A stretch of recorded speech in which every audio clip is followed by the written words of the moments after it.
प्रवास करतायत वेगवेगळ्या पक्ष कार्यकर्त्यांच्या गटातील लोकांची समाजातील प्रमुख लोकांच्या भेटीगाठी अधिकाऱ्यांच्या भेटीगाठी आणि अजूनही आज संध्याकाळपर्यंत विशेष वेगवेगळे कार्यक्रम पक्ष कार्यकर्त्यांबरोबर तसेच समाजातील लोकांबरोबर सातत्याने ते घेणार आहेत. काल माननीय मंत्री महोदयांनी सावरकर स्मारकाला भेट दिली. माननीय महोदयांनी इंदुरीच्या कामाची देखील समीक्षा केली.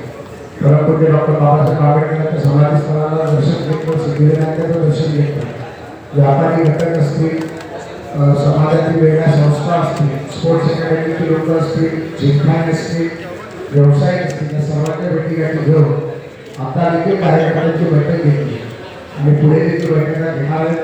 आणि आज पुन्हा एकदा ते आपल्याला काही प्रश्न असतील प्रेसबाबत उत्सुकता आहे की मंत्री महोदयाला प्रश्न विचारतो, तर आपण एका पत्रकार परिषद सुरू करूया.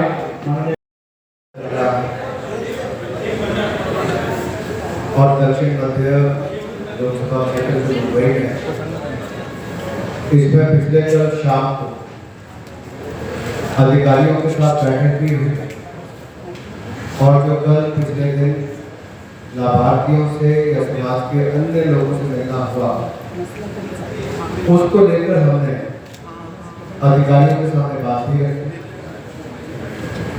सर आवाज येत नाही सर ॲक्च्युली सर डायरेक्ट बोला सर. Thank you. तो कल शाम को जो अधिकारियों के साथ बैठक भी हुई उसमें हमारा प्रयास यही था कि जो जनता से फीडबैक मिली है उस पर उनका पक्ष सुना जाए.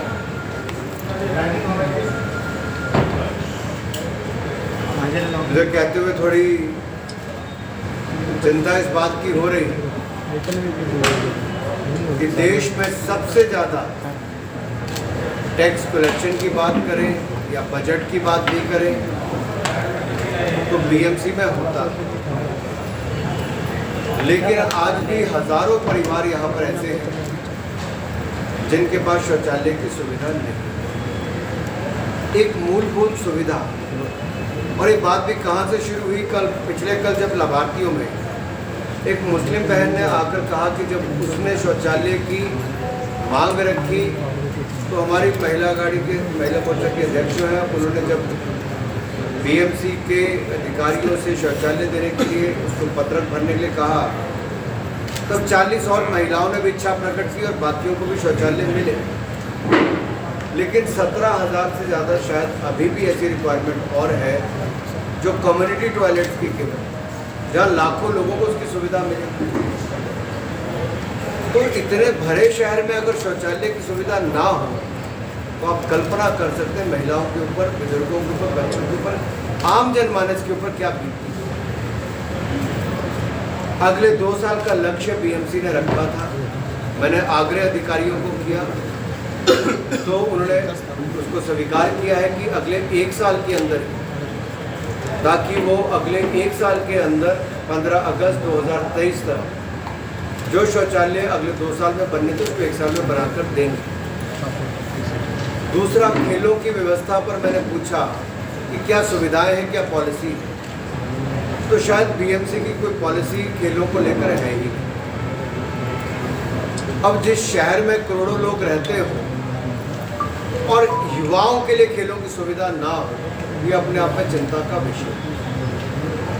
मैंने उनसे ये भी आग्रह किया कि एक रोड मैप बनाएं कि हम कौन सी सुविधाएं खेलों की बीएमसी के क्षेत्र में बना सकते हैं जो ऑल वेदर भी हो, मल्टी स्पोर्ट्स भी हो.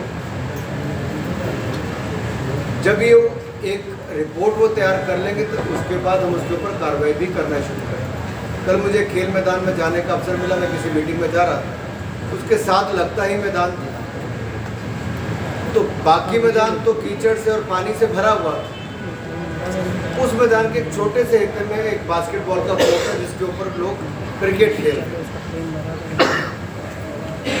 ये मजबूरी देखी जा सकती है. युवा खेलना चाहता है लेकिन सुविधाएं नहीं. तो हमने उस दिशा में उनसे बात की कि क्या क्या बनाया जा सकता है. आइए इकट्ठे मिलकर प्रयास करें, यहाँ पर बनाएं. और बीएमसी ने उसके लिए भी हामी करी.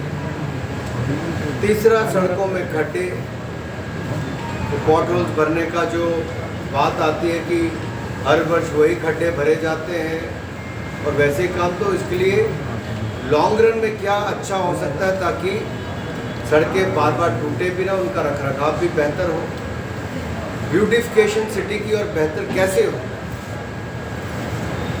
दुनिया भर के देशों में जो समुद्र के किनारे बनी बहुत खूबसूरती, उन्होंने बहुत सुंदर सुंदर एरियाज डेवलप किए। ऐसे कौन से एरियाज डेवलप किए जा सकते हैं उसको भी आइडेंटिफाई करना चाहिए और ओवरऑल शहर में प्लांटेशन की बात हो, ब्यूटिफिकेशन की बात हो, स्पोर्ट्स फैसिलिटीज़ की बात हो और सैनिटेशन फैसिलिटीज़ की बात हो, इस दिशा में काम करना है। इसके अलावा जो हमने केंद्र की योजनाएं, चाहे पोषण अभियान मान लीजिए, अब बच्चे मेल नरिश ना हो, कुपोषित ना हो, उसके लिए हमने योजना चलाई है। उसकी जानकारी उनके पास नहीं थी, अधिकारी नहीं थे, तो अगली बार वो देंगे। ट्यूबरक्लोसिस में मुंबई में दुनिया में सबसे ज़्यादा लोग हिंदुस्तान में है और उसकी बहुत बड़ी संख्या मुंबई में है। 27% दुनिया की टीबी की आबादी हिंदुस्तान में। 2030 दुनिया ने लक्ष्य रखा है टीबी मुक्त होने का, भारत ने 2025 रखा है। तो मुंबई जैसे शहर ने क्या किया, कितने टेस्ट होते हैं उसकी जानकारी नहीं थी। मैंने कहा उसकी जानकारी दें और 60,000 तो नए केसेस पिछले साल में ही पाए गए। तो क्या टेस्ट पर्याप्त कर रहे हैं कि नहीं कर रहे? और जो टीबी पेशेंट है क्या वो ठीक हो पा रहे, उपचार हो रहा है? कहीं वो मल्टी ड्रग रेजिस्टेंट ट्यूबर के मरीज तो नहीं बन रहे, MDR टीबी के तो नहीं बन रहे? तो उसमें भी उनको आंकड़ा देने के लिए कहा है, क्योंकि अगर सफाई नहीं होगी, स्वच्छता अभियान नहीं चलेगा और शौचालय भी और वैसी परिस्थितियाँ होंगी तो एक टीबी मरीज से कई और को टीबी होने का भी खतरा रहता है, वो ना हो। उनको दवाई समय पर मिले, उनका जानकारी पूरी रखी जाए, उस दिशा में भी हम काम करें और ज़्यादा से ज़्यादा टेस्ट को बढ़ाने का प्रयास करें। ऐसी बहुत सारी बातें हुई, सारा उल्लेख तो मैं यहाँ पर नहीं कर पाऊँगा, लेकिन कुल मिलाकर अधिकारी, कर्मचारी, नगर सेवक, सेविकाएं, आमदार, खासदार, हम सब मिलकर, जनता और सरकार मिलकर किस तरह से अगले 1 वर्ष में इस आज़ादी के अमृत महोत्सव को मनाते हुए क्यों ना ये 12 महीने में एक लक्ष्य लेकर चले कि 15 अगस्त 2023 तक हम वो बड़े काम अपने मुंबई में करेंगे। हर अधिकारी अपना ज़्यादा योगदान देने का प्रयास करेगा ताकि जो कमियां पहले रही उसको हम सुधार सकें और एक टीम के रूप में हम सब काम करें। कोई टीका टिप्पणी करके नहीं, टीम के रूप में काम करें। अधिकारी, कर्मचारी, व्यापारी, समाज सेवक और नेता से लेकर नगर सेविका, सारा सब लोग करें। मीडिया भी जागरूक करें, अच्छा काम हो उसको दिखाने का काम करें, तो लगेगा कि हमने देश के लिए कुछ करने का काम किया है। और बहुत पॉजिटिव अधिकारियों ने उस पर अपना फीडबैक बाद में दिया कि सब लोग एक टीम का हिस्सा बनकर काम करने के लिए तैयार हैं। और यही हमें आशा है कि यहाँ पर अधिकारी की जवाबदेही भी तय हो, जो बजट केंद्र से आए उसका खर्चा भी हो और जो BMC का बजट है उसको खाने खिलाने के लिए नहीं बल्कि खर्च करके लोगों को सुविधाएं देने का काम आए, पारदर्शिता आए और जवाबदेही भी सिस्टम की तय हो जाए। थोड़ी देर पहले आपने कुछ लोगों के साथ इंटरेक्शन किया, उस वक्त शिवाजी की सुविधाएं ठीक से नहीं है ऐसा बताया गया, जिस पर आपने भी कुछ कहा, तो हम दोबारा सुनना चाहेंगे। जहाँ शिवाजी महाराज का नाम आता है हमें तो प्रसन्नता इस बात की है कि वीर योद्धा छत्रपति हमारे यहाँ पर। और मैं तो ये कहना चाहता हूँ कि अगर आज देश में INS विक्रांत जैसा युद्धपोत भी दिया गया जो इतिहास पर, और नरेंद्र मोदी जी ने देश को समर्पित करते हुए उसमें भी अगर आप नेवी के फ्लैग में भी देखें, INS विक्रांत पर भी देखें, तो अष्टकोण जो लगा है वो इतनी बड़ी बात थी। महाराष्ट्र के दिग्गज नेता उस पर चुप रहे। क्यों चुप रहे? क्या वो इस बात से खुश नहीं थे? और जब शिवाजी पार्क पर भी महिला खिलाड़ियों के लिए कुछ सुविधा देने की बात हो तो वो चुप क्यों हो जाए? अगर हम कोई रैली करते हैं तब भी टेम्परेरी टॉयलेट्स लगते हैं, जो व्हील्स पर होते हैं उसको कहीं पे भी आप ले जा सकते हैं। ग्रीन रूम्स बनते हैं जिसको आप कभी भी बदल सकते हो, वो परमानेंट स्ट्रक्चर नहीं होता। तो क्या बेटियों के लिए या बच्चों के लिए, बेटा हो बेटी हो, क्या ऐसे ड्रेसिंग रूम, ऐसे टॉयलेट्स की सुविधा वहाँ पे नहीं बन सकती? बन सकती। उन्हीं टॉयलेट्स को सफाई का काम बीएमसी कर सकता है और वहीं पे चेंजिंग रूम होंगे, बच्चे खेलने आए, कपड़े बदलने की जगह तो हो गई, कोई भीग कर आया बदलने तो कहीं पे जगह तो होनी चाहिए। और जहाँ से इतने बड़े बड़े खिलाड़ी जिस पार्क से आए हों, शिवाजी पार्क से, जहाँ कितनी एकेडमी चलती हो, वहाँ पर इस अनदेखी ऐसा रवैया कहीं पे उचित नहीं। और मेरा अनुरोध रहेगा कि इसको जल्द से जल्द किया जाए ताकि खिलाड़ियों को, हमारे युवाओं को, हमारे बच्चों को सुविधाएं मिल सकें। टर्म से कोर्स हो जाना चाहिए। जैसे हमने कल देखा प्रधानमंत्री ने कल मध्य प्रदेश में 8 चीता तो लिया है, लेकिन जो 16 करोड़ जॉब है वो कहाँ गए करनी चाहिए, उसकी जॉब फिक्स करते हैं। मुझे राहुल गांधी जी का केवल कहाँ का कनेक्शन कहाँ जोड़ना पता ही नहीं चलता।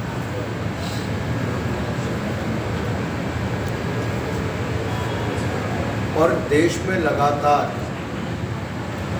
रोजगार के अवसर उत्पन्न हो रहे हैं, चाहे वो नई इंडस्ट्री के माध्यम से हो, मेक इन इंडिया के माध्यम से हो, प्रोडक्शन लिंक इंसेंटिव स्कीम्स के माध्यम से हो, आत्मनिर्भर भारत, ये जो कल्पना पूरी की गई, इसके माध्यम से आप देखिए मोबाइल जो आपके हाथ में है, ये कभी दूसरे देशों का बना हुआ होता था।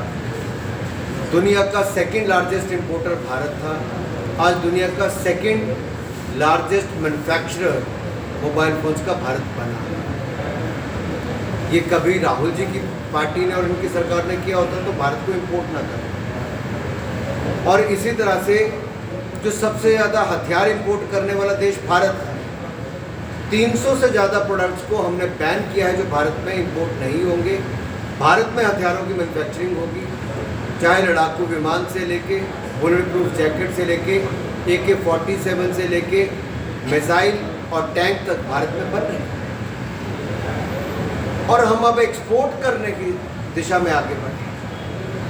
अगर यही पिछले 60 साल में जब राज कांग्रेस ने किया होता तो आत्मनिर्भर भारत कब का हो गया, लेकिन ये भी हमें करना पड़ा। जिन्होंने एक के बाद दूसरे घोटाले, जीप घोटाले से लेके बोफोर्स घोटाले तक और ऑगस्टा वेस्टलैंड का घोटाला किया हो, आप उनसे कभी अपेक्षा ही नहीं कर सकते थे कि वो देश में बनाएंगे भी, क्योंकि रक्षा सौदों में दलाली करने का काम इनकी सरकारें करती हैं, देश में बनाने का काम करती हैं और इसी से रोजगार उत्पन्न हो। मुद्रा योजना, मैं एक छोटी सी बात करूँगा, ऐसे 18 लाख करोड़ रुपया 36 करोड़ से ज़्यादा लोगों को मिला है, और वो भी SC/ST के परिवारों से, जो समाज के बिल्कुल नीचे गरीब श्रेणी में आते थे, उन परिवारों को मिला है। अपने पांव पर खड़ा होने के लिए कम ब्याज दर पर मिला है। एक के बाद दूसरी योजना, स्वनिधि योजना, मैं कल इसके बारे में पूछा BMC के ऑफिसर से कि देश के करोड़ों रेडी फड़ी ठेला लगाने वाले मेरे भाई और बहनों के लिए मोदी सरकार ने बगैर किसी गारंटी के हजारों करोड़ रुपए की योजना लेकर आए कि 10-10 हज़ार रुपया एक रेडी फड़ी ठेले वाले को मिल सके, चाहे वो चाय बेचता हो, सब्जी बेचता हो या कुछ और काम करता हो, बगैर गारंटी के था। डिजिटल पेमेंट से वापस करना था समय पे वापस, तो ब्याज भी माफ था। और आज उन लोगों को 10,000 से बढ़कर 50,000 रुपये तक मिलता है। लेकिन BMC के अधिकारियों से जब मैंने पूछा कि आपने कितनों को दिया, उस संख्या बताते हुए भी शर्म, जो गरीब का हक था वहां तक वो भी नहीं पहुंचा। ये क्यों अनदेखी की गई पिछली सरकार के समय, और BMC के यहाँ पर अधिकारी कर्मचारी और जो BMC के जो चलाने वाले नेता बैठे, मैं उनसे पूछना चाहता हूँ क्यों रोका?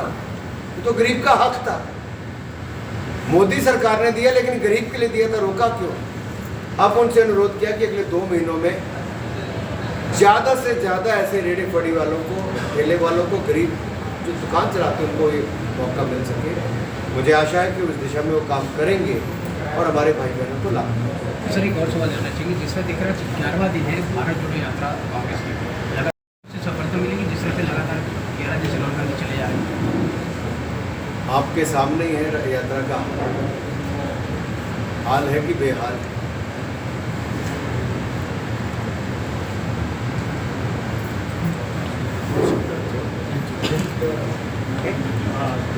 आपने दो जगह पे दौरा किया है, कल्याण में सबसे पहला दौरा किया है, वहाँ पे खासदार शिखा जुड़े हैं, आज राहुल गोवाले खासदार है, उनके मतदारसंघ में आपने दौरा किया। क्या लगता है कि जो आपके साथ में है उन लोगों के यहाँ पे संगठन मजबूत करने का काम आपके ऊपर दिया हुआ है? ये तो हमने 2014 में भी किया था, 2019 से पहले भी किया। ये तो भारतीय जनता पार्टी की पद्धति है काम करने की, कि संगठन को मजबूत करना है, कार्यकर्ताओं की बात सुननी है, आम जनता के बीच में जाकर उनका फीडबैक लेना है और केंद्र और राज्य की योजनाओं को धरातल पर लागू करने के लिए प्रयास करने हैं। और इसका लाभ केवल भाजपा नहीं, गठबंधन को भी मिलता है। 2014 में भी मिला, 2019 में भी मिला। मोदी जी की लोकप्रियता का लाभ तब भी मिला, आज भी मिला है। डॉक्टर श्रीकांत शिंदे हो, राहुल चौहान जी हो, दोनों ही मेरे प्रिय मित्र हैं, संसद में मेरे सहयोगी हैं और इसमें किसी को किंतु परंतु करने की जरूरत नहीं है।